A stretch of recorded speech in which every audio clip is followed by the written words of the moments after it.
கூட இல்ல நீ என் பொண்டாட்டி இல்ல அவங்க புடிச்சது நமக்கு நடந்தது கல்யாணம் இல்ல விடுங்க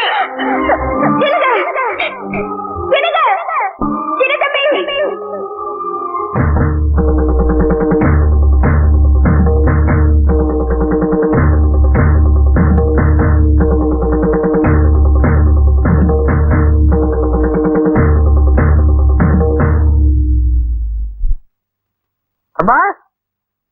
ஏமா ஏமா ஏமா என்னப்பா ஏமா கல்யாணம் எப்படிமா பண்ணுவாங்க கல்யாணம் எப்படி பண்ணுவாங்களா நீ என்ன பண்ணுவ நான் ஏதாவது உன்னை கல்யாணம் காட்சின்னு கூட்டிட்டு போயிருந்தா உனக்கும் தெரிஞ்சிருக்கும் அந்த மாதிரி விசேஷங்களுக்கு எல்லாம் போற நிலைமையிலேயே நான் இருக்கேன் கவலைப்படாதப்பா உனக்கு கல்யாணம் நடக்கும்போது தன்னால தெரிஞ்சுக்குவேன்